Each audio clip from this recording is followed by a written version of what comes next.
നമസ്കാരം. റാഫ്റ്റ് ഫുട്ബോളിലേക്ക് അവർക്കും സ്വാഗതം. കോപ്പ അമേരിക്കയുടെ ഫൈനൽ മത്സരത്തിൽ ഇന്ന് അർജന്റീനയും കൊളംബിയയും തമ്മിൽ ഏറ്റുമുട്ടുകയാണല്ലോ. ഇന്നെന്ന് പറയുമ്പോൾ സാങ്കേതികമായിട്ട് ഇന്ത്യൻ സമയം നാളെ പുലർച്ചെ എന്ന് നമ്മൾ പറയേണ്ടി വരും. നാളെ പുലർച്ചെയാണ് ഇന്ത്യൻ സമയം കളി നടക്കുന്നത്. ഏതായാലും ഈ കളിക്ക് അർജന്റീന ഏത് രൂപത്തിലുള്ള 11 ഇറക്കും? ഇന്നലെ പ്രീ മാച്ച് പ്രസ് കോൺഫറൻസിൽ കോച്ച് ലയണൽ സ്കലോനി സംസാരിച്ചപ്പോൾ കാര്യങ്ങൾ വിട്ടുപറയാൻ അദ്ദേഹം തയ്യാറായില്ല. പക്ഷെ അദ്ദേഹം ഒരു കാര്യം പറയുന്നുണ്ട്: കഴിഞ്ഞ മത്സരത്തിൽ കളിച്ച ടീമിനെ റിപ്പീറ്റ് ചെയ്യുക എന്നുള്ളതൊരു ഓപ്ഷനാണ്. ഓട്ടോമെന്റി ഇറക്കുമോ എന്ന് ചോദിക്കുമ്പോഴാണ് അദ്ദേഹം ഇങ്ങനെ പ്രതികരിക്കുന്നത്. ആരെ മാറ്റിയിട്ട് ഇറക്കണമെന്നായിരുന്നു തിരിച്ചങ്ങോട്ട് മാധ്യമപ്രവർത്തകരോട് ചോദിച്ചത്. കൊളംബിയയുടെ ആ ഒരു ഹൈബോൾ ടാക്ടിക്സ് മറികടക്കുന്നതിന് വേണ്ടിയിട്ട് ഓട്ടോമെന്റി ഇറക്കുമോ എന്ന് ചോദിക്കുമ്പോഴാണ് ആരെ മാറ്റിയിട്ട് ഇറക്കുമെന്ന് ചോദിക്കുന്നത്. അതോടൊപ്പം തന്നെ അദ്ദേഹം പറയുന്നുണ്ട് അവസാന ട്രെയിനിങ് സെഷന് ശേഷം മാത്രമേ തീരുമാനങ്ങൾ എടുക്കുന്നത്. എന്നാൽ അവസാന ട്രെയിനിങ് സെഷന്റെ വിവരങ്ങൾ കൂടി ഇപ്പോൾ മാധ്യമങ്ങൾ പുറത്തുവിട്ടിട്ടുണ്ട്.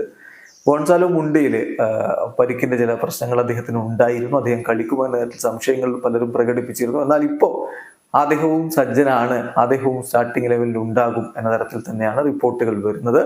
ഡി മരിയ സ്റ്റാർട്ട് ചെയ്യുമെന്നൊരു ചോദ്യം ഒരു ഭാഗത്തുണ്ട്. ഇന്നലെ സ്കലോനിയോട് അത് ചോദിച്ചപ്പോഴും അദ്ദേഹം മറുപടി വ്യക്തമാക്കിയിട്ടല്ല പറഞ്ഞത്. അദ്ദേഹം പറഞ്ഞത് ഇപ്പം ഡിമരിയുടെ അവസാന മത്സരമാണ് എന്നുള്ളത് കൊണ്ട് അദ്ദേഹം സ്റ്റാർട്ട് ചെയ്യണമെന്നൊരു ഉറപ്പുമില്ല, ഒരു നിർബന്ധവുമില്ല. എതിരാളികളുടെ കളിക്കനുസരിച്ചും ഗെയിമിന്റെ സാഹചര്യം അനുസരിച്ചുമാണ് ടീമിനെ താൻ ഇറക്കുന്നത്. ടീമാണ് തന്റെ മനസ്സിൽ ഫസ്റ്റ് എത്തുക എന്നുകൂടി സ്കലോനി പറഞ്ഞിട്ടുണ്ടായിരുന്നു. എന്തായാലും ഇപ്പൊ അർജന്റീൻ മാധ്യമങ്ങൾ നൽകുന്ന വിവരങ്ങളാണ് നമ്മൾ പരിശോധിക്കുന്നത്. അവർ പറയുന്ന അനുസരിച്ച് ഗോൾ കീപ്പറായിട്ട് എമി മാർട്ടിനസ് ഉണ്ടാകും. ഡിഫൻസിൽ Gonzalo Montiel, Cristian Romero, Lisandro Martinez, Nicolas Tagliafico. ഇതാണ് ഡിഫൻസ്. ഒരു പക്ഷേ ലിസാൻഡ്രോ മാർട്ടിനസിന് പകരം നിക്കോളാസ് ഓട്ടോമെന്റി ഇറങ്ങിയാൽ അത്ഭുതപ്പെടേണ്ടതില്ല. കാരണം ആ ഒരു ഹൈബോൾ കളിക്കുന്ന കൊളംബിയയെ തടയുന്നതിന് വേണ്ടിയിട്ട്.